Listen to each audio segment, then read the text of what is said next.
Hello दोस्तों, आपका स्वागत है फिर से एक और नए चैनल पर जहां आप मेरी ये स्टोरी सुन रहे हैं सुप्रीम इमॉर्टल योद्धा। प्लीज आप लोग इसे सपोर्ट दिखाएं और इस चैनल को भी सब्सक्राइब कर लें। और चलो आगे सुनते हैं विराट की कहानी। करते देख पूर्वी नक्षत्र नगर के अनगिनत योद्धा उसे बधाई देने के लिए उड़ने ही वाले थे, लेकिन हिमानी ने अपना हाथ हिलाया और शांति से कहा, सब लोग लौट जाइए। उसे ये रोजमर्रा की औपचारिकताएं बिल्कुल पसंद नहीं थीं।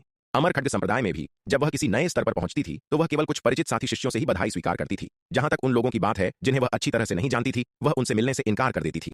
पूर्वी नक्षत्र नगर में वह बहुत कम लोगों को जानती थी, इसलिए उसकी इन विनम्र बातों में उलझने की कोई इच्छा नहीं थी। उसकी नजर में ये चीजें पूरी तरह से अर्थहीन थीं। इस समय वह सबसे ज्यादा अपनी गुरु स्वरा को अपनी खुशी के बारे में बताना चाहती थी।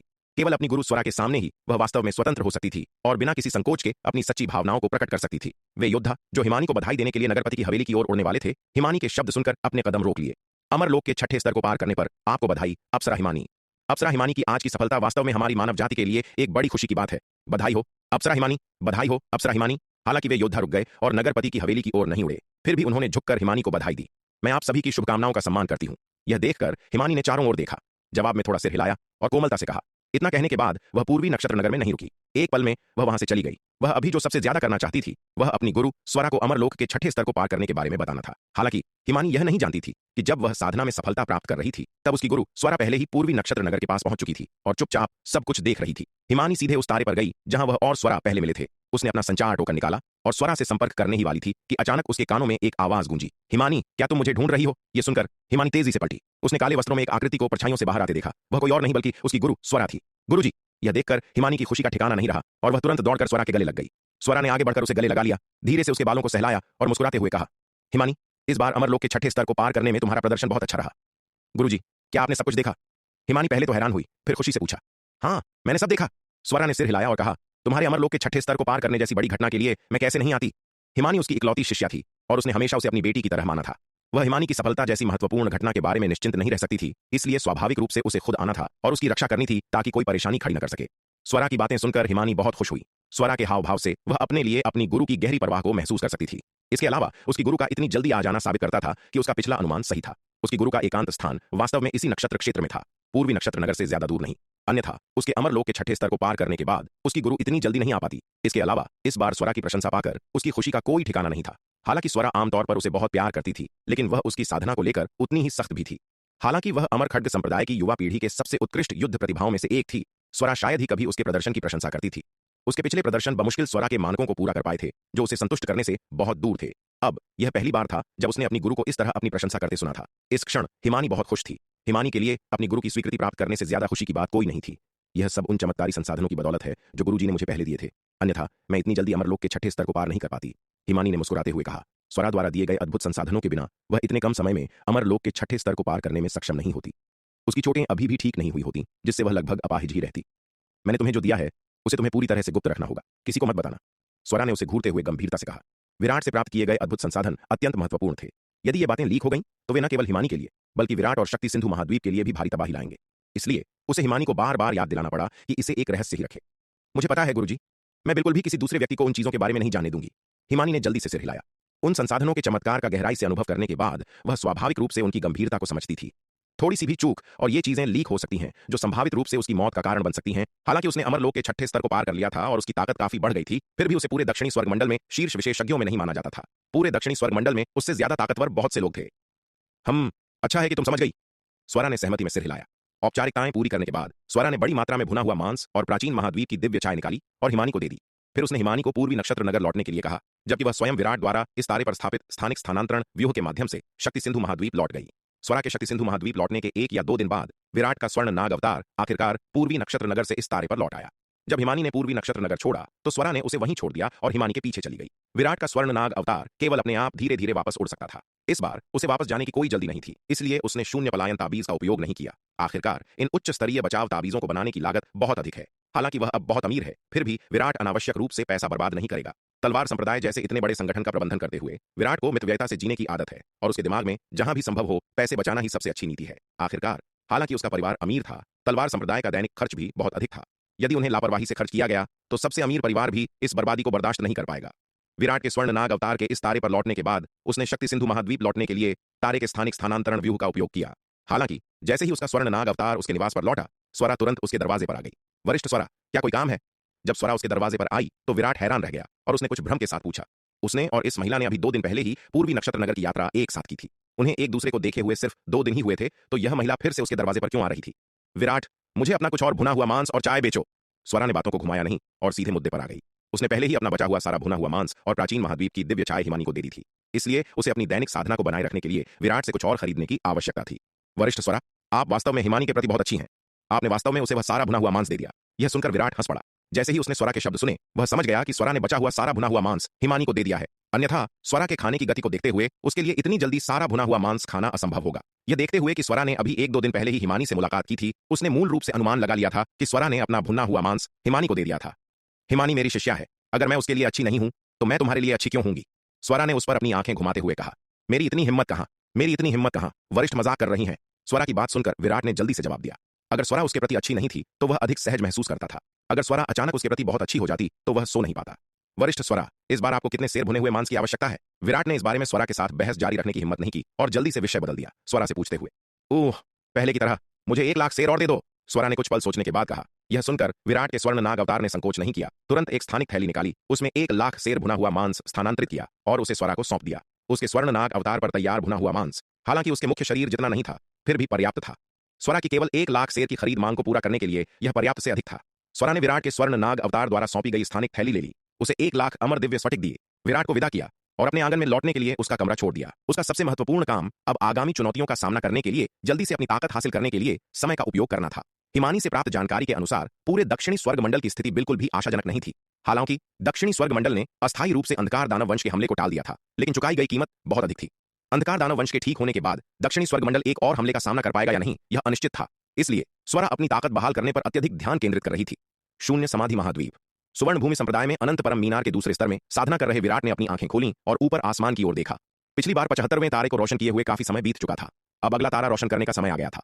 यह सोचकर विराट ने तुरंत अनंत परम मीनार को महाविपत्ति स्फटिकों को निगलने और अगले तारे को रोशन करने का निर्देश दिया। विराट के शब्द सुनकर अनंत परम मीनार ने स्वाभाविक रूप से संकोच नहीं किया और तुरंत बड़ी संख्या में महाविपत्ति स्फटिकों को निगल लिया। वास्तव में यदि यह केवल अपनी परवाह करता तो यह जल्द से जल्द अपनी चोटों से उबरने के लिए लगातार विभिन्न संसाधनों को निगल सकता था। हालांकि विराट की क्षमता पर विचार करने के लिए इसने उसकी गति का अनुसरण किया। आखिरकार रोशनी वाले प्रत्येक तारे के साथ उसमें मौजूद विरासत विराट के दिमाग में समाहित हो जाएगी। यदि तारे बहुत तेजी से जलते हैं तो विराट कम समय में प्राप्त अत्यधिक विरासत का सामना करने में सक्षम नहीं हो सकता है। बेशक अनंत परम मीनार उन तारों में मौजूद विरासत को विराट को न देने का विकल्प चुन सकता है। उस स्थिति में यह खुद को ठीक करने के लिए बिना किसी रोक टोक के भारी मात्रा में ऊर्जा निकल सकता है।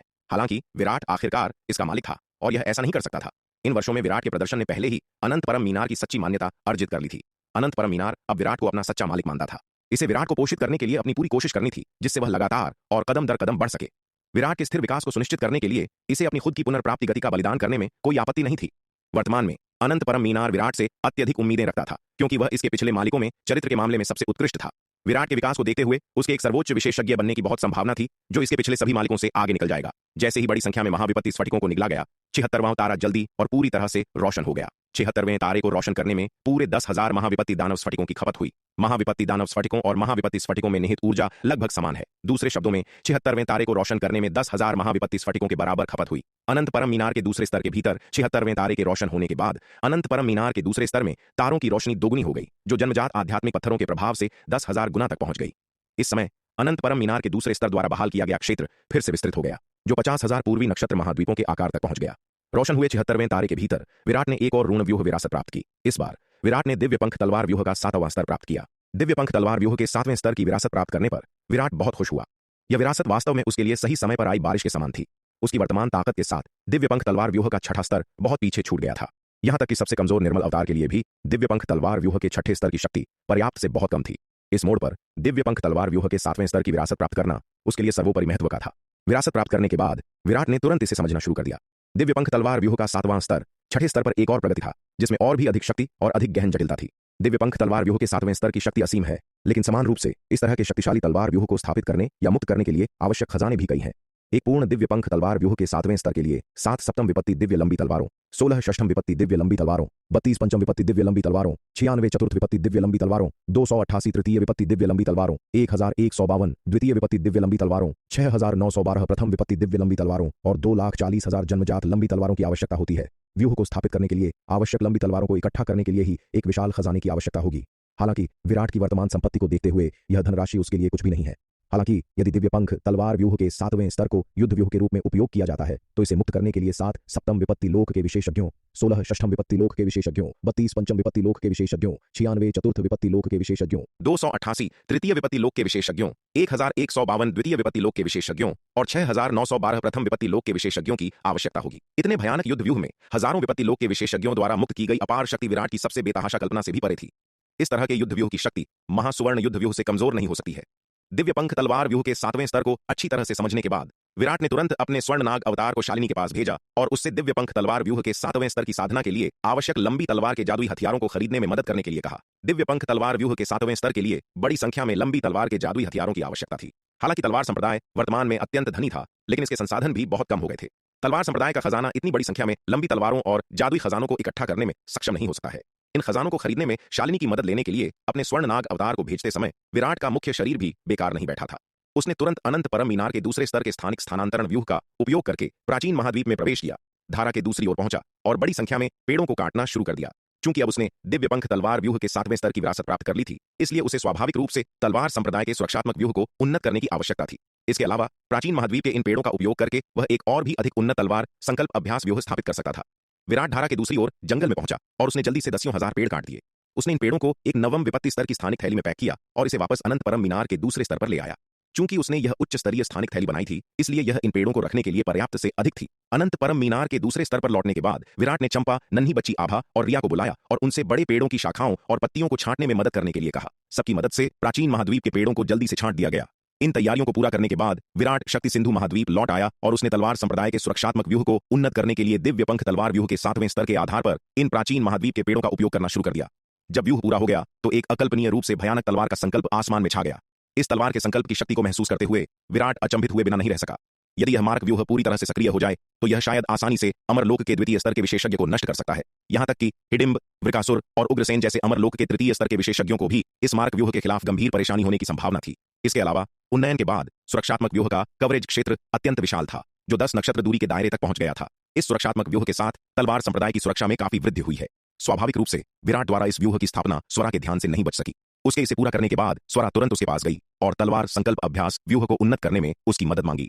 वरिष्ठ स्वरा, यह 29वें स्तर का तलवार संकल्प अभ्यास व्यूह 28वें स्तर के व्यूह की तुलना में कहीं अधिक पेड़ों का उपयोग करता है, इसलिए कीमत। स्वरा का उद्देश्य सुनने के बाद विराट ने चापलूसी भरी मुस्कान के साथ उसकी ओर देखा। तुम कितना मांगने की योजना बना रहे हो? स्वरा ने उसकी ओर देखते हुए पूछा। विराट की पेशकश का सामना करते हुए वह अब उतनी उदार नहीं थी जितनी वह शुरू में थी। शुरुआत में वह बिना किसी हिचकिचाहट के सहमत हो गई थी। आखिरकार विराट की ताकत तब भी कमजोर थी और उसके द्वारा दिए गए संसाधन उसकी संपत्ति की तुलना में नगण्य थे, इसलिए स्वरा उस समय अत्यंत उदार थी और पानी की तरह पैसा बहा रही थी। लेकिन अब उसे शक्ति सिंधु महाद्वीप पर आए लगभग 30 साल बीत चुके हैं। इन 30 वर्षों में विराट की ताकत कई गुना बढ़ गई है और विराट द्वारा प्रदान किए जाने वाले संसाधन लगातार उच्च स्तरीय और महंगे होते गए हैं। इन वर्षों में उसने विराट पर लाखों अमर दिव्य स्फटिक खर्च किए हैं। हालांकि ये लाखों अमर दिव्य स्फटिक अभी भी उसकी संपत्ति की तुलना में कुछ भी नहीं है। उसे भविष्य के बारे में सोचना होगा और वह पहले की तरह लापरवाही से पैसे बर्बाद करना जारी नहीं रख सकती है। आखिरकार अगर उसके पैसे खत्म हो गए तो इस लड़के से फिर से उन अद्भुत संसाधनों को प्राप्त करना मुश्किल होगा। यह बच्चा पूरी तरह से पैसे का लालची है। वह उन्हें केवल इसलिए मुफ्त में नहीं देगा क्योंकि वे परिचित हैं, इसलिए बेहतर होगा कि वह अपने पैसों के प्रति सावधान रहे। 10,000 अमर दिव्य स्फटिक। विराट ने कुछ पल सोचा और एक उंगली उठाई। 10,000 अमर दिव्य स्फटिक। विराट के शब्द सुनकर स्वरा का चेहरा कठोर हो गया। यह बच्चा अत्यधिक मांग करने में लगातार माहिर होता जा रहा है। वरिष्ठ, यह 10,000 अमर दिव्य स्फटिक पहले से ही एक रियायती मूल्य है जो मैं दे रहा हूं क्योंकि हम परिचित हैं। स्वरा की प्रतिक्रिया देखकर विराट ने जल्दी से कहा। 29वें स्तर का तलवार संकल्प अभ्यास व्यूह स्थापित करने के लिए आपको कम से कम 7 ऐसे पेड़ों की आवश्यकता होगी जो 70 लाख हाथ ऊंचे हों, 16 ऐसे पेड़ जो 60 लाख हाथ ऊंचे हों, 32 ऐसे पेड़ जो 50 लाख हाथ ऊंचे हों। ठीक है। पहले 29वें स्तर का तलवार संकल्प अभ्यास व्यूह स्थापित करो। मुझे देखना है कि क्या यह इस कीमत के लायक है। विराट को अपनी उंगलियों पर गणना करते देख स्वरा ने तुरंत उसे बीच में रोकने के लिए अपना हाथ हिलाया, उसे घूर कर देखा और चिढ़कर बोली, अगर 29वें स्तर का तलवार संकल्प अभ्यास व्यूह अच्छी तरह काम करता है तो स्वाभाविक रूप से तुम्हें तुम्हारा हिस्सा मिल जाएगा, लेकिन अगर प्रभाव असंतोषजनक हुआ तो मैं कोई मूर्ख नहीं हूं जो तुम्हें मुझे लूटने दूंगी। स्वरा की बातें सुनकर विराट का चेहरा सख्त हो गया। यह महिला लगातार कंजूस होती जा रही थी। पहले जब भी वह कोई प्रस्ताव देता था वह हमेशा अविश्वसनीय रूप से उदार रहती थी और बिना किसी हिचकिचाहट के सहमत हो जाती थी, लेकिन अब वह वास्तव में मोलभाव कर रही थी। वरिष्ठ स्वरा, मैं व्यवसाय में हमेशा अविश्वसनीय रूप से निष्पक्ष रहा हूं, सभी के साथ ईमानदारी और निष्पक्षता से व्यवहार करता हूं। मैं यह कैसे सोच सकता हूं कि मैं आपको ठगने की कोशिश कर रहा हूं? विराट ने स्वरा की ओर देखा। उसकी आवाज में दर्द था। आपके शब्द वास्तव में हृदय विदारक हैं। हम विराट, नाटक करना बंद करो। स्वरा ने चिढ़कर उसकी ओर देखा। ये मत सोचो कि मुझे पता नहीं है कि तुमने मुझे जो चीजें बेची थीं वे तुम्हारे तलवार संप्रदाय के भीतर की कीमतों से 100 गुना अधिक महंगी थीं। मैंने अभी तक तुम्हारे साथ उसका हिसाब भी चुकता नहीं किया है और तुम्हारी हिम्मत कैसे हुई यह बात मेरे मुंह पर कहने की। जब उसे पहली बार इसका पता चला तो वह आग बबूला हो गई थी और उसकी इच्छा थी कि वह तुरंत दौड़कर विराट को पीट दे। यह आदमी सच में बहुत बड़ा अत्याचारी था। उन्होंने उसे वे चीजें इतनी ऊंची कीमत पर बेची। क्या यह उसे बलि का बकरा समझने जैसा नहीं था? लेकिन विराट द्वारा पेश किए गए वास्तव में चमत्कारी संसाधनों पर विचार करते हुए और उनकी असाधारण प्रकृति पर विचार करते हुए उसने जो कीमत बताई थी वह बिल्कुल भी महंगी नहीं थी। यहां तक कि दक्षिणी स्वर्ग मंडल की कीमतों को देखते हुए काफी उचित थी। उसकी ताकत इतनी जल्दी ठीक हो गई थी, इसका पूरा श्रेय इन्हीं चमत्कारी संसाधनों को जाता है। ऐसा सोचकर स्वरा ने विराट से बहस न करने का फैसला किया। यह सुनकर विराट का चेहरा फिर से सख्त हो गया। इस महिला को सच में पता चल गया था, यह वास्तव में बुरा था। दरअसल विराट को पहले से ही अंदाजा था कि यह रहस्य अंततः उजागर हो जाएगा। आखिरकार जैसे जैसे तलवार संप्रदाय तेजी से विकसित हुआ, रूपांतरण लोक के योद्धाओं की संख्या बढ़ी और प्राचीन दिव्य चाय और भुने हुए मांस की खपत भी बढ़ी। इतने सारे योद्धाओं के भुने हुए मांस के आदान प्रदान के लिए जाने के कारण इसे शुरुआत की तरह गुप्त रखना लगभग असंभव था। प्रारंभ में विराट ने तलवार संप्रदाय के योद्धाओं के लिए भुने हुए मांस के आदान प्रदान को संभालने का काम एल्डर योगिता को सौंपा था। उस समय भुने हुए मांस की भयानक ऊर्जा को सहने में सक्षम तलवार संप्रदाय के योद्धाओं की संख्या अभी भी अपेक्षाकृत कम थी, इसलिए यह व्यवस्था व्यवहार्य थी। हालांकि अब तलवार संप्रदाय के पारलौकिक क्षेत्र के योद्धाओं की संख्या लाखों तक पहुंच गई है और यहां तक कि पंचम विपत्ति लोक या उससे ऊपर के योद्धाओं की संख्या भी दसियों हजार तक पहुंच गई है। यह उम्मीद करना स्पष्ट रूप से अवास्तविक है कि एल्डर योगिता अकेले इतने बड़ी संख्या में योद्धाओं की जरूरतों को संभाल लेंगी। इसलिए विराट ने बहुत पहले ही भुने हुए मांस के आदान प्रदान का काम खजाना विभाग को सौंप दिया था। हालांकि इस स्तर के संसाधनों तक पहुंच के लिए अभी भी काफी अधिकार की आवश्यकता होती है और कुछ हद तक गोपनीयता बनाए रखी जा सकती है। स्वरा के ध्यान से बचने के लिए गोपनीयता का यह स्तर स्पष्ट रूप से अपर्याप्त है। स्वरा की शक्ति बहुत अधिक है। उसकी भयानक रूप से शक्तिशाली धारणा के साथ यदि वह जांच करना चाहती तो तलवार संप्रदाय में ऐसा कुछ भी नहीं है जो उससे छिपाया जा सके। वरिष्ठ, वह आखिरकार हमारे तलवार संप्रदाय के सदस्यों के बीच एक लेन देन था। कीमत स्वाभाविक रूप से बाहरी लोगों को बेचने के समान नहीं हो सकती है। विराट ने स्वरा की ओर देखते हुए एक जबरदस्ती मुस्कान के साथ कहा। विराट, क्या तुम यह कह रहे हो कि तुम मुझे एक बाहरी व्यक्ति मानते हो? स्वरा ने उसे ऊपर से नीचे तक देखा। उसकी खूबसूरत आंखों में एक खतरनाक चमक थी। नहीं नहीं, मेरा वह मतलब नहीं था। स्वरा की खतरनाक नजर देखकर विराट ने जल्दी से स्पष्टीकरण दिया। तो फिर तुम्हारा क्या मतलब है?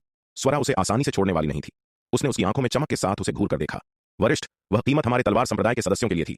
आप हम में से एक नहीं है, इसलिए यह आवश्यकताओं को पूरा नहीं करता है। स्वरा की तीव्र नजर के तहत विराट ने अपनी रीढ़ की हड्डी में एक सिहरन महसूस की।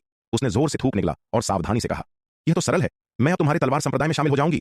स्वरा ने अपना हाथ लापरवाही से हिलाते हुए कहा। वरिष्ठ, क्या यह अनुचित नहीं है? स्वरा की बातें सुनकर विराट का चेहरा फिर से सख्त हो गया और उसने बोलने से पहले संकोच किया। यह अनुचित क्यों है विराट? क्या तुम मुझे नीचा दिखा रहे हो या तुम्हें लगता है कि मैं तुम्हारे तलवार संप्रदाय में शामिल होने के योग्य नहीं हूं? स्वरा ने अपनी खूबसूरत आंखों से उसे घूरते हुए गुस्से में पूछा। नहीं नहीं नहीं। विराट ने जल्दी से अपने हाथ हिलाए, बार बार इससे इनकार किया। तो फिर तुम मेरे तलवार संप्रदाय में शामिल होने को क्यों स्वीकार नहीं कर सकते?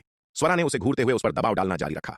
वरिष्ठ, हमारे तलवार संप्रदाय में शामिल होने का अर्थ है हमारे संप्रदाय के नियमों को स्वीकार करना। वरिष्ठ दक्षिणी स्वर्ग मंडल की एक प्रसिद्ध शीर्ष विशेषज्ञ हैं। आप हमारे छोटे संप्रदाय के नियमों को कैसे स्वीकार कर सकती हैं? विराट ने जल्दी से समझाया। उसकी चिंता मत करो, एक बार जब मैं तुम्हारे तलवार संप्रदाय में शामिल हो जाऊंगी तो मैं इसके नियमों का पालन करूंगी। स्वरा ने अपना हाथ हिलाया और कहा। वह लगभग 30 वर्षों से शक्ति सिंधु महाद्वीप में थी और पहले से ही तलवार संप्रदाय की स्थिति को बहुत अच्छी तरह से जानती थी। तलवार संप्रदाय के नियम बहुत कम हैं, लेकिन सबसे महत्वपूर्ण है। पहला, निर्दोषों की अंधाधुंध हत्या नहीं। दूसरा, कमजोरों को परेशान नहीं करना। तीसरा, कोई गलत काम नहीं। चौथा, मानवता के साथ विश्वासघात नहीं। पांचवा, संप्रदाय के साथ विश्वासघात नहीं। और छठा, संप्रदाय के रहस्यों को उजागर नहीं करना। इनमें से प्रत्येक वही है जो एक न्यायप्रिय व्यक्ति को करना चाहिए। यदि कोई इन सिद्धांतों को भी कायम नहीं रख सकता है तो वह न्यायप्रिय व्यक्ति की उपाधि के योग्य कैसे हो सकता है? और उनमें और उन बुरे और टेढ़े रास्तों के बीच क्या अंतर है? इनके अलावा तलवार संप्रदाय व्यक्तिगत योद्धाओं पर बहुत कम प्रतिबंध लगाता है, जो अमर खड्ग संप्रदाय जैसे बड़े संप्रदायों के कई नियमों से बहुत कम है। हालांकि विराट तलवार संप्रदाय का वास्तविक नियंत्रक है, लेकिन संप्रदाय के भीतर कई ऐसे लोग हैं जो उसे नापसंद करते हैं, जैसे हिमशिखा। जब तक कोई तलवार संप्रदाय के नियमों का उल्लंघन नहीं करता है, भले ही वह विराट को नापसंद करता हो, वह तलवार संप्रदाय के भीतर बिना किसी समस्या के उसे पूरी तरह से अनदेखा कर सकता है। तलवार संप्रदाय के भीतर हिमशिखा, वैदेही जैसे व्यक्ति और दिव्य पवन महल के कई योद्धा विराट के प्रति बिल्कुल भी विनम्र नहीं थे, लेकिन इससे संप्रदाय के भीतर उनके सामान्य जीवन पर कोई प्रभाव नहीं पड़ा। ऐसी घटना के लिए कोई भी उनसे बदला नहीं लेगा। बड़े संप्रदायों के मामले में यह पूरी तरह से अविश्वसनीय होगा। स्वरा ने तलवार संप्रदाय की परंपराओं की गहराई से प्रशंसा की। हालांकि संप्रदाय के नियम सख्त थे और जिनका उल्लंघन नहीं किया जा सकता था वे पूरी तरह से वर्जित थे। उनका उल्लंघन करने वाले किसी भी व्यक्ति को कड़ी सजा का सामना करना पड़ता था। हालांकि संप्रदाय का माहौल भी आरामदायक था। जब तक नियमों का पालन किया जाता था, व्यक्तिगत बाधाएं बहुत कम थीं। तलवार संप्रदाय ने पैसा कमाने के कई अवसर प्रदान किए और यह बहुत निष्पक्ष था। कड़ी मेहनत के साथ कोई भी बिना किसी की चापलूसी किए आराम से रह सकता था। तलवार संप्रदाय व्यावहारिक रूप से उसका आदर्श स्वर्ग था। उसका आदर्श संप्रदाय तलवार संप्रदाय जैसा होना चाहिए। सख्त नियम, लेकिन कठोर या अनम्य नहीं। हर किसी का सम्मान था और किसी को भी जीवित रहने के लिए गिड़गिड़ाना नहीं पड़ता था। हर कोई महत्वाकांक्षी और एकजुट था, बिना पीठ पीछे वार किए और लाभ के लिए साजिश रचे। यहां तक कि संघर्षों और विवादों को भी खुले तौर पर और ईमानदारी से सुलझाया जाता था और ओछे हथकंडे अपनाने में कोई शर्म नहीं थी। ऐसा संप्रदाय पहले केवल उसके सपनों में ही मौजूद था, लेकिन जब वह शक्ति सिंधु महाद्वीप में आई तो उसने पाया कि उसके दिल में आदर्श स्वर्ग ठीक उसकी आंखों के सामने था। इसलिए स्वरा ने कुछ समय के लिए तलवार संप्रदाय में शामिल होने का विचार पहले ही बना लिया था और यह पूरी तरह से विराट से संसाधन खरीदते समय मूल्य छूट के लिए नहीं था। ठीक है। यह देखकर कि स्वरा पहले ही इतनी दूर जा चुकी है, विराट केवल अनिच्छा से सहमत हो सकता था। वह क्या कर सकता था अगर इस महिला ने तलवार संप्रदाय में शामिल होने पर जोर दिया? वह मना करने का कोई बहाना नहीं ढूंढ सकता था। आप देखिए, यह महिला अपने अच्छे स्वभाव के लिए नहीं जानी जाती थी। अगर चीजें गलत हो गईं तो वह केवल पिट जाएगा। पिटने और फिर इस महिला की शर्तों को स्वीकार करने के बजाय समझदार होना बेहतर था।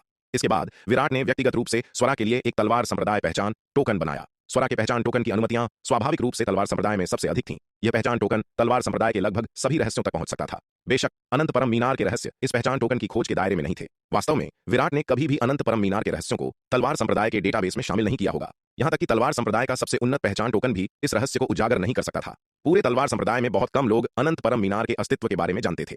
स्वरा ने पहचान टोकन प्राप्त किया, अपनी दिव्य चेतना के साथ इसमें प्रवेश किया और इसे परिष्कृत किया। उसे जल्दी ही पता चल गया कि टोकन तलवार संप्रदाय के भीतर कई रहस्यों को उजागर करता है, जिसमें विभिन्न संसाधनों की विनिमय कीमतें, संप्रदाय की युद्ध योग्यता रैंकिंग, संप्रदाय के विभिन्न क्षेत्र और संप्रदाय द्वारा जारी किए गए विभिन्न मिशन शामिल हैं। यह देखकर स्वरा ने संतुष्टि की एक लहर महसूस की। लगता है विराट काफी चतुर है। स्वरा के लिए तलवार संप्रदाय का पहचान टोकन बनाने के बाद विराट उसके साथ उसके आंगन में लौट आया। बड़ी संख्या में प्राचीन महाद्वीप के पेड़ निकाले और 29वें स्तर का तलवार संकल्प अभ्यास व्यूह स्थापित करने लगा। विराट ने दिव्य पंख तलवार व्यूह के 7वें स्तर को समझते हुए 29वें स्तर के तलवार संकल्प अभ्यास व्यूह को संशोधित करने का तरीका पहले ही खोज लिया था। इसीलिए इस 29वें स्तर के तलवार संकल्प अभ्यास व्यूह को स्थापित करना इस समय उसके लिए कोई मुश्किल काम नहीं था और उसने इसे जल्दी ही पूरा कर लिया। विराट के 29वें स्तर के तलवार संकल्प अभ्यास व्यूह को स्थापित करने के बाद स्वरा अंदर गई और उसका परीक्षण किया। प्रभाव बुरा नहीं है, स्वरा ने संतुष्टि के साथ सिर हिलाया। यह 29वें स्तर का तलवार संकल्प अभ्यास व्यूह 28वें स्तर के व्यूह की तुलना में 10 गुना अधिक प्रभावी था। उसकी वर्तमान प्राप्त ताकत के साथ 28वें स्तर का तलवार संकल्प अभ्यास व्यूह उसके लिए मुश्किल से ही प्रभावी होगा। इसलिए पिछले 28वें स्तर के तलवार संकल्प अभ्यास व्यूह के प्राचीन महाद्वीप के पेड़ को समाप्त करने के बाद उसने विराट से उसके लिए एक और 28वें स्तर का तलवार संकल्प अभ्यास व्यूह स्थापित नहीं करवाया। लेकिन अब इस 29वें स्तर के तलवार संकल्प अभ्यास व्यूह के साथ उसकी ताकत हासिल करने की गति फिर से बढ़ सकती है। विराट, यह तुम्हारा इनाम है। स्वरा ने एक स्थानिक थैली निकाली और उसे विराट की ओर उछाला। विराट ने स्थानिक थैली ली और अपनी दिव्य चेतना से उसकी जांच की। जब उसने देखा कि इसमें 10,000 अमर दिव्य स्फटिक हैं, तो वह तुरंत दंग रह गया। वरिष्ठ, क्या आपने मुझे गलत कीमत नहीं दी है? विराट ने स्वरा से पूछा। हालांकि उसने स्वरा को 29वें स्तर का तलवार संकल्प अभ्यास व्यूह स्थापित करने में मदद करने के लिए 10,000 अमर दिव्य स्फटिकों का उदाहरण दिया था, वह बाहरी बिक्री मूल्य था। लेकिन अब जब स्वरा को तलवार संप्रदाय का सदस्य माना जाता था, संप्रदाय के आंतरिक मूल्य निर्धारण के अनुसार बिक्री मूल्य बाहरी कीमत का 1% होना चाहिए, जो 100 अमर दिव्य स्फटिक है। क्या यह तुम्हारी शुरुआती कीमत नहीं थी? स्वरा ने उसकी ओर देखा और पूछा। क्या तुम आखिरी समय में कीमत बढ़ाने की योजना बना रहे हो? नहीं, मेरा मतलब यह है कि चूंकि अब आप तलवार संप्रदाय की सदस्य मानी जाती हैं, इसलिए कीमत में छूट है। विराट ने जल्दी से समझाया। ठीक है, अभी कीमत में छूट के बारे में भूल जाओ, अन्यथा तुम सोच सकते हो कि मैं सिर्फ इतनी छोटी सी बात का फायदा उठाने के लिए तुम्हारे तलवार संप्रदाय में शामिल हुई हूं। स्वरा ने लापरवाही से अपना हाथ हिलाते हुए कहा। उसकी संपत्ति की तुलना में 10,000 अमर दिव्य स्फटिक नगण्य थे। इसके अलावा प्रतिष्ठित अमर खड्ग स्वरा के रूप में उसे अपना अभिमान था। वह नहीं चाहती थी कि यह बच्चा यह सोचे कि वह उनके तलवार संप्रदाय में सिर्फ एक छोटा सा सौदा पाने और उसे नीचा दिखाने के लिए शामिल हुई है। बाद में उससे संसाधन खरीदते समय वह संप्रदाय की आंतरिक व्यापारिक कीमतों का उपयोग कर पाएगी या नहीं, इस पर बाद में विचार किया जाएगा। कम से कम शामिल होने के बाद शुरुआती अवधि के लिए वह इतनी छोटी सी चीज का फायदा नहीं उठाना चाहती थी। स्वरा को अपनी छवि की बहुत परवाह थी, खासकर विराट की नजर में अपनी छवि की। नहीं, मैं ऐसा सोचने की हिम्मत कैसे कर सकता हूं? वरिष्ठ प्रतिष्ठित अमर खड्ग स्वरा हैं, इतनी छोटी सी रकम आपके लिए कुछ भी नहीं है। आपकी हैसियत के साथ आप इतनी छोटी सी रकम की परवाह कैसे कर सकती हैं? स्वरा की बात सुनकर विराट ने जल्दी से जवाब दिया। चूंकि स्वरा को इतनी छोटी सी छूट की परवाह नहीं थी, इसलिए वह उस कीमत पर उसके साथ व्यापार करने पर जोर नहीं देगा। वैसे भी यह महिला अविश्वसनीय रूप से अमीर थी। 10,000 अमर दिव्य स्फटिक उसके लिए कुछ भी नहीं थे, लेकिन तलवार संप्रदाय के लिए 10,000 अमर दिव्य स्फटिक एक अत्यंत बड़ी संपत्ति थे। ठीक है, मेरी चापलूसी करना बंद करो। यह मत सोचो कि सिर्फ इसलिए कि तुम मेरी कुछ बार चापलूसी करते हो, मैं तुम्हें मेरा फायदा उठाने दूंगी। अगर तुम अत्यधिक कीमत मांगने जा रहे हो, तो मैं कोई मूर्ख नहीं हूं। स्वरा ने उसकी ओर देखा और कहा। वह यह कीमत चुकाने को तैयार थी, क्योंकि विराट जो लाया था वह वास्तव में उस कीमत के लायक था। इसके अलावा दक्षिणी स्वर्ग मंडल में संसाधनों के मूल्य निर्धारण को देखते हुए विराट ने उसे जो कीमत दी थी वह बहुत उचित और अनुकूल थी। हालांकि यह कीमत तलवार संप्रदाय के भीतर आंतरिक व्यापारिक कीमतों की तुलना में बहुत दूर थी। दक्षिणी स्वर्ग मंडल के अन्य संसाधनों की तुलना में यह बहुत अधिक उचित और सस्ती थी। यदि तलवार संप्रदाय के ये अद्भुत संसाधन दक्षिणी स्वर्ग मंडल की अन्य शक्तियों के हाथों में होते, तो वे जो कीमत देते वह निश्चित रूप से 10 गुना या यहां तक कि दर्जनों गुना अधिक होती और वह अभी भी उन्हें खरीदने में सक्षम नहीं हो सकती थी। बिल्कुल नहीं, वरिष्ठ बहुत दयालु हैं। व्यवसाय में मैं हमेशा उचित मूल्य और ईमानदार व्यवहार की पेशकश करता हूं, तो मैं वरिष्ठ को मूर्ख कैसे समझ सकता हूं? स्वरा की बातें सुनकर विराट ने चापलूसी भरी मुस्कान दी। स्वरा ने उसकी ओर देखा, उसे स्वीकार करने में भी बहुत आलस सा रहा था। यदि उसे तलवार संप्रदाय के भीतर आंतरिक व्यापारिक कीमतों का पता नहीं होता, तो उसने उस पर पूरी तरह से विश्वास कर लिया होता। आखिरकार विराट द्वारा दिए गए संसाधन वास्तव में अविश्वसनीय रूप से मूल्यवान थे और उसने जो कीमत बताई वह निश्चित रूप से सार्थक थी। कुछ समय के लिए स्वरा ने तो यह भी सोचा कि वह एक बहुत ही ईमानदार व्यवसायी है, इतनी कम कीमत पर इतने उत्कृष्ट संसाधन। लेकिन जब उसे गलती से पता चला कि तलवार संप्रदाय के भीतर इन संसाधनों की आंतरिक व्यापारिक कीमत विराट द्वारा दी गई कीमत का केवल 1% थी, तो उसके लिए विराट की छवि पूरी तरह से गिर गई। यह आदमी स्पष्ट रूप से उसे लूटने की कोशिश कर रहा था। स्वरा इस बात से नाराज नहीं थी कि उसने इतनी ऊंची कीमत चुकाई है, बल्कि इसलिए कि उसने उसे धोखा दिया था। उसने उसे बार बार बताया था कि वह उसे छूट दे रहा है क्योंकि वे परिचित हैं। उसने उस पर पूरी तरह से विश्वास कर लिया था, सचमुच यह सोचकर कि वह उसे बहुत अच्छी कीमत दे रहा है। लेकिन हकीकत में ऐसा कुछ नहीं था। यह आदमी पूरी तरह से उसका फायदा उठा रहा था। स्वरा इतनी गुस्से में थी कि उसने लगभग विराट को पीट ही दिया था। इस व्यक्ति द्वारा बेचे गए वास्तव में चमत्कारी संसाधनों को देखते हुए यह पूरी तरह से धोखा नहीं था, इसलिए स्वरा ने इसे विराट के खिलाफ नहीं रखा। हालांकि सच्चाई जानने के बाद उसने अब विराट की बातों पर विश्वास नहीं किया। अब उसे फिर से वही बातें कहते सुनकर स्वरा उन्हें गंभीरता से नहीं लेगी। ठीक है, अगर और कुछ नहीं है तो तुम जा सकते हो, मुझे साधना करने की जरूरत है। स्वरा ने उसकी ओर देखा और अपना हाथ हिलाया। तो यह जूनियर अब विदा लेगा? यह सुनकर विराट ने जल्दी से स्वरा को प्रणाम किया और अपना आंगन छोड़ दिया। स्वरा का आंगन छोड़ने के बाद विराट खुद को एक लंबी राहत की सांस लेने से नहीं रोक सका और अपने माथे से ठंडे पसीने को पोंछ लिया। उसने सोचा था कि स्वरा उसे पीटने वाली है जब वह स्वरा से बात कर रहा था। हालांकि उसने बाहर से शांत होने का नाटक किया, लेकिन वह वास्तव में अंदर से बेहद घबराया हुआ था। स्वरा कोई कमजोर इंसान नहीं थी और उसका मिजाज बहुत खराब था। अगर उसे पता चला कि उसने उसे जो संसाधन बेचे हैं उनकी कीमतें तलवार संप्रदाय के भीतर आंतरिक व्यापारिक कीमतों से सैकड़ों गुना अधिक हैं, तो मामले को शांतिपूर्ण ढंग से सुलझाना शायद मुश्किल होगा। सौभाग्य से उसका सबसे बुरा डर सच नहीं हुआ। ऐसा लगता है कि हालांकि स्वरा का मिजाज खराब है, लेकिन वह पूरी तरह से अनुचित नहीं है। विराट के स्वरा का आंगन छोड़ने के कुछ देर बाद शालिनी उसके दरवाजे पर आई। शालिनी दिव्य पंख तलवार व्यूह के 7वें स्तर के लिए आवश्यक लंबी तलवार के जादुई हथियारों को विराट को देने आई थी। विराट ने शालिनी से दिव्य पंख तलवार व्यूह के 7वें स्तर के लिए आवश्यक लंबी तलवार के जादुई हथियारों के 3 सेट खरीदने के लिए कहा था, ताकि उनका उपयोग उसके 3 अलग अलग शरीरों द्वारा किया जा सके। अरे शालिनी, तुमने वास्तव में इतनी जल्दी इन सभी लंबी तलवार के जादुई हथियारों को इकट्ठा कर लिया? विराट ये देखकर हैरान था कि शालिनी ने इन लंबी तलवार के जादुई हथियारों को इतनी जल्दी पहुंचा दिया था।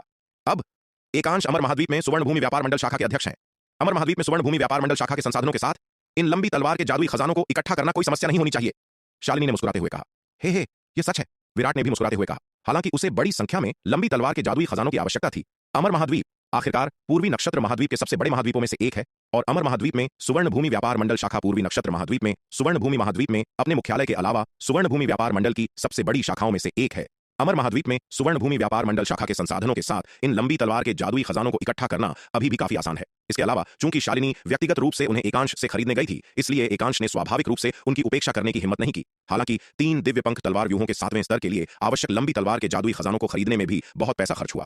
यहां तक कि तलवार संप्रदाय के साथ एकांश के संबंधों द्वारा दी गई रियायती कीमत के साथ भी इसमें लगभग 3 करोड़ महाविपत्ति स्फटिकों का खर्च आया।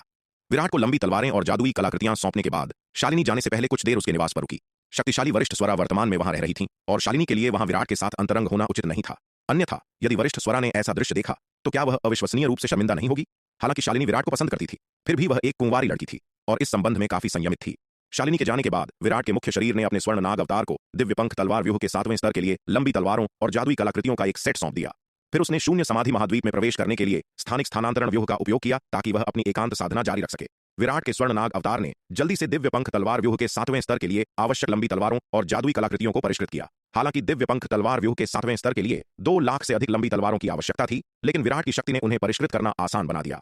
इन तलवारों को परिष्कृत करने के बाद विराट का स्वर्ण नाग अवतार दिव्य पंख तलवार व्यूह के 7वें स्तर की साधना शुरू करने के लिए शक्ति सिंधु महाद्वीप के बाहरी क्षेत्रों में पहुंच गया। एक विचार के साथ 2 लाख से अधिक लंबी तलवारें तुरंत विराट के स्वर्ण नाग अवतार के चारों ओर दिखाई दी। विराट के दिव्य नियंत्रण में ये तलवारें तेजी से घूमने लगीं। अंततः एक अविश्वसनीय रूप से दुर्जेय तलवार व्यूह का निर्माण किया। बज एक और विचार के साथ तलवार व्यूह से एक अकल्पनीय रूप से तेज तलवार की आभा उभरी, जो आगे लौकिक आकाश की ओर बढ़ रही थी। अकल्पनीय रूप से तेज तलवार की आभा ने लौकिक आकाश में सीधे एक विशाल स्थानिक दरार को काट दिया। इस एक प्रहार की शक्ति संभवतः दुर्मत जैसे अमर लोक के प्रथम स्तर के विशेषज्ञ को आसानी से नष्ट करने के लिए पर्याप्त थी। यहां तक कि तोयेश जैसा अंधकार दानव, जो अमर लोक का द्वितीय स्तर का साधक था, तलवार के ऐसे प्रहार से गंभीर रूप से घायल हो सकता था। यह देखकर विराट काफी प्रसन्न हुआ। दिव्य पंख तलवार व्यूह के 7वें स्तर के साथ अब उसके पास एक और शक्तिशाली तुरुप का पत्ता था। विराट का स्वर्ण नाग अवतार शक्ति सिंधु महाद्वीप के बाहर दिव्य पंख तलवार व्यूह के 7वें स्तर की विभिन्न युद्ध तकनीकों का लगातार परीक्षण कर रहा था। उसकी वर्तमान आध्यात्मिक शक्ति के साथ दिव्य पंख तलवार व्यूह के 7वें स्तर का उपयोग करना कोई बड़ी चुनौती नहीं थी। वह इसे सामान्य युद्ध पद्धति के रूप में उपयोग कर सकता था। शक्ति सिंधु महाद्वीप, विराट के निवास में स्वरा ने विराट के स्वर्ण नाग अवतार को देखा, जो आकाश में दिव्य पंख तलवार व्यूह के 7वें स्तर से विभिन्न युद्ध तकनीकों को मुक्त कर रहा था। उसकी खूबसूरत आंखों में आश्चर्य का भाव आ गया। इस बच्चे की ताकत में सुधार की दर वास्तव में अविश्वसनीय थी। अपने विशाल अनुभव और ज्ञान के साथ भी उसने कभी किसी ऐसे व्यक्ति को नहीं देखा था जिसकी साधना की गति विराट से तुलनीय हो। उसने किसी ऐसे व्यक्ति के बारे में सुना भी नहीं था जो इसकी बराबरी कर सके। विराट की स्थिति उसकी समझ से परे थी। शक्ति सिंधु महाद्वीप में आने के क्षण से लेकर अब तक पिछले 30 वर्षों में विराट की ताकत 1000 गुना से अधिक बढ़ गई थी। सुधार की इतनी आश्चर्यजनक दर अकल्पनीय थी। अगर ऐसा ही चलता रहा तो शायद अधिकतम 100 वर्षों में यह युवक एक शीर्ष स्तर के पावर हाउस के रूप में विकसित होने के लिए पर्याप्त होगा, जो पूरे दक्षिणी स्वर्ग मंडल को प्रभावित करने में सक्षम होगा। वह सोचती थी कि क्या दक्षिणी स्वर्ग मंडल की स्थिति तब तक टिक पाएगी जब तक कि यह आदमी वास्तव में परिपक्व नहीं हो जाता। यदि दक्षिणी स्वर्ग मंडल तब तक टिक सकता है तो शायद स्थिति बदल सकती है। लेकिन स्वरा बहुत स्पष्ट थी कि दक्षिणी स्वर्ग मंडल में वर्तमान स्थिति अत्यंत खतरनाक थी, इतिहास में किसी भी अन्य समय की तुलना में कहीं अधिक खतरनाक। हालांकि दक्षिणी स्वर्ग मंडल ने अस्थायी रूप से अंधकार दानव वंश के हमले को टाल दिया था। दक्षिणी स्वर्ग मंडल के नेतृत्व द्वारा चुकाई गई कीमत बहुत भारी थी। जब अंधकार दानव वंश अपना अगला हमला शुरू करेगा तो क्या दक्षिणी स्वर्ग मंडल के पास अभी भी विरोध करने की शक्ति होगी? यह उत्तर देना बहुत कठिन प्रश्न है। मुझे उम्मीद है कि मेरी ताकत जल्दी से ठीक हो जाएगी, जिससे इस बच्चे को बढ़ने के लिए और समय मिलेगा। स्वरा ने आकाश में आकृति को देखते हुए मन ही मन सोचा। जब से उसने विराट के आश्चर्यजनक प्रदर्शन को देखा था, स्वरा ने दक्षिणी स्वर्ग मंडल में ज्वार को मोड़ने की अपनी सारी उम्मीदें उसी पर लगा दी थीं। विराट जैसा युद्ध प्रतिभा वाला व्यक्ति ही अपनी असाधारण प्रतिभा के साथ शायद ऐसे चलन को उलट सकता था। जहां तक उसकी खुद की बात है, भले ही उसकी ताकत अपने चरम पर वापस आ जाए, वह केवल दक्षिणी स्वर्ग मंडल में स्थिति के बिगड़ने को धीमा कर सकती है। वह इसे बिल्कुल भी उलट नहीं पाएगी। ऐसा सोचकर स्वरा ने अपनी नजरें वापस ले लीं और आंखें बंद करके साधना करना जारी रखा। विराट द्वारा स्थापित 29वें स्तर के तलवार संकल्प अभ्यास व्यूह के साथ उसकी ताकत हासिल करने की गति वास्तव में काफी बढ़ गई थी। इस दर पर अधिकतम 1 वर्ष के भीतर उसकी शक्ति अमर लोक के 8वें स्तर तक पहुंचने के लिए पर्याप्त होगी। पूर्वी नक्षत्र महाद्वीप। श्वेत वस्त्रधारी विराट गुरु गोविंद, संध्या, विनीत, श्रुति, देविका और अन्य पूर्वी नक्षत्र नगर के स्थानिक मार्ग के माध्यम से पूर्वी नक्षत्र महाद्वीप लौट आए। लौटने पर वे सबसे पहले शिष्यों को बसाने के लिए श्रवण वर्षा विद्यापीठ गए। हालांकि गुरु गोविंद, संध्या और अन्य लोगों ने श्रवण वर्षा विद्यापीठ के उच्च संप्रदाय की संप्रदाय प्रतियोगिता में भाग लेने के लिए दक्षिणी स्वर्ग महाद्वीप की यात्रा करने की योजना बनाई थी, केवल मुट्ठी भर लोग गुरु गोविंद, संध्या, विनीत, श्रुति, देविका और गीतिका वास्तव में भाग लेंगे। जहां तक दूसरों की बात है, जैसे देवयानी, चंद्रकांत, चंद्रिका और पुनीत, गुरु गोविंद का उन्हें साथ ले जाने का कोई इरादा नहीं था। हालांकि देवयानी, चंद्रकांत, चंद्रिका और पुनीत कमजोर नहीं थे, लेकिन वे स्पष्ट रूप से संप्रदाय प्रतियोगिता पास करने और श्रवण वर्षा विद्यापीठ के उच्च संप्रदाय में शामिल होने से अभी भी बहुत दूर थे। उन्हें साथ ले जाना निरर्थक होगा। संप्रदाय प्रतियोगिता में विशेषज्ञ और शक्तिशाली हस्तियां बड़ी संख्या में एकत्र होती हैं, जिससे इतने सारे मजबूत व्यक्तियों में से बाहर खड़े होना बेहद मुश्किल हो जाता है। गुरु गोविंद और संध्या ने पहले कई संप्रदाय प्रतियोगिताओं में भाग लिया था, लेकिन बिना किसी अपवाद के वे हर बार समाप्त हो गए थे। चूंकि यह झांक था कि उनके संप्रदाय प्रतियोगिता पास करने की संभावना क्षीण थी, तो उन्हें भी इस परीक्षा से गुजरने की क्या जरूरत थी। जब गुरु गोविंद, संध्या और अन्य लोग श्रवण वर्षा विद्यापीठ के शिष्यों को बसा रहे थे, श्वेत वस्त्रधारी विराट ने एक स्थानिक स्थानांतरण व्यूह के माध्यम से शक्ति सिंधु महाद्वीप लौटने का अवसर लिया। इस बार उसका निर्मल अवतार श्रवण वर्षा विद्यापीठ के उच्च संप्रदाय की संप्रदाय प्रतियोगिता में भाग लेने के लिए गुरु गोविंद, संध्या और अन्य लोगों के साथ दक्षिणी स्वर्ग महाद्वीप जाएगा, इसलिए उसे स्वाभाविक रूप से पूरी तरह से तैयार होने की आवश्यकता थी। विराट दक्षिणी स्वर्ग मंडल के मध्य क्षेत्र दक्षिणी स्वर्ग महाद्वीप को कम आंकने की हिम्मत नहीं कर सकता था। हालांकि उसकी वर्तमान ताकत में पहले की तुलना में काफी सुधार हुआ था, फिर भी पूरे दक्षिणी स्वर्ग मंडल में यह नगण्य थी। एक शीर्ष विशेषज्ञ जैसे स्वरा से उसकी तुलना करना तो दूर, यहां तक कि स्वरा की शिष्या हिमानी के स्तर के पावर हाउस की तुलना में भी अभी भी एक बहुत बड़ा अंतर था। उसके 3 शरीर, यहां तक कि उसका सबसे मजबूत मूल शरीर भी हिमानी के स्तर के पावर हाउस के खिलाफ एक भी चाल का सामना नहीं कर सकता था। सबसे कमजोर निर्मल अवतार को तो छोड़ ही दें, और पूरे दक्षिणी स्वर्ग मंडल में कौन जानता है कि हिमानी के स्तर के कितने अन्य पावर हाउस हैं। जैसे जैसे उसका अनुभव बढ़ता गया, विराट को पता चला कि दक्षिणी स्वर्ग महाद्वीप में अमर खड्ग संप्रदाय के स्तर की कम से कम 9 ताकतें थीं। श्रवण वर्षा विद्यापीठ का उच्च संप्रदाय और अमर खड्ग संप्रदाय का उच्च संप्रदाय दोनों समान स्तर की ताकतें थीं। हालांकि विराट वर्तमान में श्रवण वर्षा विद्यापीठ के उच्च संप्रदाय के बारे में बहुत कम जानता था। उसने स्वरा से जो जानकारी एकत्र की थी, वह यह निष्कर्ष निकालने के लिए पर्याप्त थी कि श्रवण वर्षा विद्यापीठ का उच्च संप्रदाय कितना शक्तिशाली था। अमर खड्ग संप्रदाय के उच्च संप्रदाय में 13 गुरु थे, और इन 13 गुरुओं में से प्रत्येक कम से कम अमर लोक के 9वें स्तर पर एक पावर हाउस था। चूंकि श्रवण वर्षा विद्यापीठ का उच्च संप्रदाय और अमर खड्ग संप्रदाय का उच्च संप्रदाय समान स्तर की ताकतें हैं, भले ही श्रवण वर्षा विद्यापीठ का उच्च संप्रदाय अमर खड्ग संप्रदाय के उच्च संप्रदाय जितना शक्तिशाली न हो, यह बहुत कमजोर नहीं होगा। ऐसे दिग्गज का सामना करते हुए विराट जरा भी लापरवाह होने की हिम्मत कैसे कर सकता था। जैसे ही विराट का निर्मल अवतार शक्ति सिंधु महाद्वीप में लौटा, शार्दुल, नन्ही चिड़िया, माया और अन्य भी कुछ ही समय बाद शक्ति सिंधु महाद्वीप में लौट आए। शार्दुल, मूर्ख नन्ही चिड़िया, तुम वापस आ गए। विराट उन्हें वापस देखकर थोड़ा हैरान था। स्वामिनी सुलोचना और देवर्षि रहस्यमयी कन्या महल की उन महिलाओं ने कहा कि वे अपने रहस्यमयी कन्या महल के उच्च संप्रदाय की संप्रदाय प्रतियोगिता में भाग लेने के लिए कुछ दक्षिणी स्वर्ग महाद्वीप में जा रही थीं। वे पहले ही तिमिर मंडल से हट चुकी हैं, इसलिए मैं भी वापस आ गया, शार्दुल ने कहा। शार्दुल की बातें सुनकर विराट तुरंत समझ गया। निश्चित रूप से यह केवल श्रवण वर्षा विद्यापीठ का उच्च संप्रदाय नहीं था जो एक संप्रदाय प्रतियोगिता आयोजित कर रहा था। रहस्यमयी कन्या महल और अमर खड्ग संप्रदाय जैसे संप्रदाय भी संप्रदाय प्रतियोगिताएं आयोजित कर रहे हैं, अपनी ताकत को फिर से भरने के लिए इस अवसर का लाभ उठा रहे हैं। शार्दुल, अब जब तुम वापस आ गए हो तो यह एकदम सही है। तुम श्रवण वर्षा विद्यापीठ की संप्रदाय प्रतियोगिता में भाग लेने के लिए दक्षिणी स्वर्ग महाद्वीप में मेरे निर्मल अवतार का अनुसरण कर सकते हो, विराट ने शार्दुल की ओर देखते हुए कहा। अष्टम विपत्ति लोक को पार करने के बाद शार्दुल काफी शक्तिशाली था, खासकर कृष्ण दानव लता के उस हिस्से का सेवन करने के बाद जिसने इसे कुछ कृष्ण दानव लता के रक्तवंश कौशल प्रदान किए, जिससे यह और भी मजबूत हो गया। इसे अपने पास रखना एक शक्तिशाली सहयोगी होगा। हाँ मालिक, ये सुनकर शार्दुल ने खुशी से चिल्लाकर कहा। इससे पहले स्वामिनी सुलोचना ने इसे और नन्ही चिड़िया को रहस्यमयी कन्या महल की संप्रदाय प्रतियोगिता में भाग लेने के लिए दक्षिणी स्वर्ग महाद्वीप में उनके साथ आने के लिए आमंत्रित किया था। इसने रहस्यमयी कन्या महल को महिलाओं से भरा हुआ मानकर मना कर दिया था। हालांकि यह अभी भी दक्षिणी स्वर्ग महाद्वीप में जाने की एक निश्चित लालसा रखता था। आखिरकार दक्षिणी स्वर्ग महाद्वीप दक्षिणी स्वर्ग मंडल का केंद्र था, जो विशेषज्ञों और शक्तिशाली हस्तियों से भरा हुआ था। निस्संदेह पूर्वी नक्षत्र क्षेत्र की तुलना में अधिक रोमांचक था। शार्दुल नन्ही चिड़िया से बहुत छोटा था। यदि मानव आयु के अनुसार गणना की जाए तो यह 5 या 6 साल के बच्चे के बराबर था। इसकी उम्र में चंचलता अपरिहार्य थी। अब यह सुनकर कि विराट इसे श्रवण वर्षा विद्यापीठ की संप्रदाय प्रतियोगिता में भाग लेने के लिए दक्षिणी स्वर्ग महाद्वीप में ले जाने वाला है, यह स्वाभाविक रूप से बहुत खुश था। विराट, मैं भी जाना चाहती हूँ, नन्ही चिड़िया ने तुरंत चिल्लाकर कहा। तुम पगली चिड़िया, तुम इस झंझट में क्यों पड़ रही हो? तुम शक्ति सिंधु महाद्वीप पर ही रहो। यह सुनकर विराट ने उसे घूर कर देखा और चिढ़कर बोला, यह पगली चिड़िया हमेशा हर चीज में शामिल होना चाहती है। क्या इसे लगता है कि यह कोई दर्शनीय यात्रा है? इसके अलावा हालांकि यह पगली चिड़िया अब काफी मजबूत है, इसे हमेशा अपने दम पर काम करना पसंद है और यह मेरी बात नहीं सुनती है। अगर मैं इसे साथ ले जाऊं तो कौन जानता है कि यह दक्षिणी स्वर्ग महाद्वीप पर मेरे लिए किस तरह की परेशानी खड़ी करेगी। यह पगली चिड़िया शार्दुल की तरह नहीं है। शार्दुल बहुत आज्ञाकारी है, यह वही करता है जो मैं कहता हूं और कभी मेरे आदेशों की अवहेलना नहीं करता। हम्फ, विराट, अगर तुम मुझे नहीं ले जाना चाहते तो मत ले जाओ, मुझे कोई परवाह नहीं है। नन्ही चिड़िया ने यह सुनकर गुस्से में अपने पंख फड़फड़ाए, फिर अपने बगल में माया की ओर मुड़ी और कहा, माया चलो चलें। यह इस बार विराट को रहस्यमयी कन्या महल की संप्रदाय प्रतियोगिता में भाग लेने के लिए दक्षिणी स्वर्ग महाद्वीप जाने के लिए स्वामिनी सुलोचना के निमंत्रण के बारे में बताने वापस आई थी।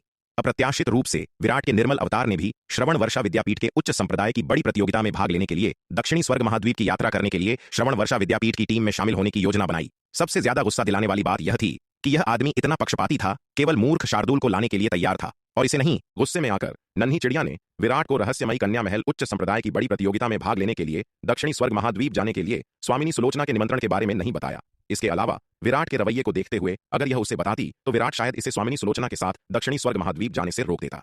चूंकि ऐसा था, इसीलिए बेहतर था कि विराट को पता चलने से पहले स्वामिनी सुलोचना और देवर्ष के साथ चला जाए। जब तक विराट को पता चलता कि क्या हो रहा है, यह और माया पहले ही स्वामिनी सुलोचना और देवर्ष के साथ दक्षिणी स्वर्ग महाद्वीप जा चुके थे और विराट अब उन्हें रोक नहीं सकता था। पगली चिड़िया, तुम कहां जा रही हो? विराट ने उसकी ओर देखते हुए पूछा। मैं कहां जाती हूं, इससे तुम्हारा कोई लेना देना नहीं है। नन्ही चिड़िया ने अपने पंख फड़फड़ाए और लंबी सांस ली। इसके साथ वह और माया बिना पीछे देखे चले गए। विराट को असहायता की लहर महसूस हुई। मालिक, मुझे ऐसा लग रहा है कि पगली चिड़िया शायद इस बार उस महिला स्वामिनी सुलोचना को खोजने जा रही है। नन्ही चिड़िया और माया के जाने के बाद शार्दुल ने अपना प्यारा सिर झुकाया, कुछ देर सोचा और फिर विराट की ओर मुड़ा। तुमने क्या कहा? क्या तुमने यह नहीं कहा कि स्वामिनी सुलोचना और देवर्षि रहस्यमयी कन्या महल की संप्रदाय प्रतियोगिता में भाग लेने के लिए पहले ही दक्षिणी स्वर्ग महाद्वीप जा चुकी हैं? विराट हैरान रह गया। ऐसा ही है, लेकिन उन्होंने हमें संप्रदाय प्रतियोगिता में भाग लेने के लिए रहस्यमयी कन्या महल के उच्च संप्रदाय में उनके साथ जाने के लिए भी आमंत्रित किया। मुझे लगा कि महिलाओं के इस समूह के साथ घूमना बहुत दिलचस्प नहीं होगा, इसलिए मैंने सीधे मना कर दिया। लेकिन पगली चिड़िया ने कहा कि वह वापस आना चाहती है और निर्णय लेने से पहले आपके साथ इस पर चर्चा करना चाहती है। मालिक, स्वामिनी सुलोचना और देवर्षि अभी भी पूर्वी नक्षत्र महाद्वीप पर हैं, पगली चिड़िया की खबर का इंतजार कर रही हैं, शार्दुल ने समझाया। शार्दुल, तुमने पहले क्यों नहीं बताया? यह सुनकर विराट का चेहरा तुरंत काला पड़ गया। उसने जल्दी से अपना संचार टोकन निकाला और नन्ही चिड़िया से संपर्क किया। विराट, अब तुम मुझसे क्या चाहते हो? जुड़ने के बाद संचार टोकन के माध्यम से नन्ही चिड़िया की आवाज आई। पगली चिड़िया, क्या तुम वरिष्ठ सुलोचना और अन्य लोगों के साथ रहस्यमयी कन्या महल के उच्च संप्रदाय जा रही हो? विराट ने पूछा। हाँ, यही बात है। नन्ही चिड़िया ने इनकार नहीं किया और सीधे स्वीकार कर लिया। तुम पगली चिड़िया, तुम क्या बकवास कर रही हो? विराट ने गुस्से में कहा। उसका चेहरा काला पड़ गया। विराट, मैं मूर्ख नहीं हूं। चूंकि तुम मुझे ले जाने से इनकार कर रहे हो, मेरे पास स्वामिनी सुलोचना और बहन देवर्षि के साथ जाने के अलावा कोई विकल्प नहीं है। नन्ही चिड़िया ने कहा। अभी वापस आओ, अगर तुम सच में जाना चाहती हो तो इस पर चर्चा करना असंभव नहीं है, विराट ने कहा। इस पगली चिड़िया को रहस्यमयी कन्या महल के लोगों के साथ दक्षिणी स्वर्ग महाद्वीप जाने देने के बजाय इसे अपने पास रखना बेहतर था। इस तरह यह अधिक सुरक्षित रहेगी। यदि यह स्वामिनी सुलोचना के साथ अकेले दक्षिणी स्वर्ग महाद्वीप जाती तो यह बहुत अधिक खतरनाक होता। विराट, तुम अब केवल इतना कह रहे हो कि तुम मुझे ले जाओगे? बहुत देर हो चुकी है। मैंने पहले ही स्वामिनी सुलोचना और बहन देवर्षि से वादा किया था कि मैं उनके साथ जाऊंगी और मैं अपनी बात से पीछे नहीं हट सकती, नन्ही चिड़िया ने कहा। तुम पगली चिड़िया, तुम बस हास्यास्पद बातें कर रही हो। नन्ही चिड़िया की बातें सुनकर विराट को गुस्सा भी आया और चिढ़ भी हुई। मैं मूर्ख नहीं हूं, नन्ही चिड़िया ने फुफकारते हुए कहा। विराट, अगर तुम्हें और कुछ नहीं कहना है तो ठीक है, मैं स्वामिनी सुलोचना और बहन देवर्षि के साथ प्रस्थान करने जा रही हूं।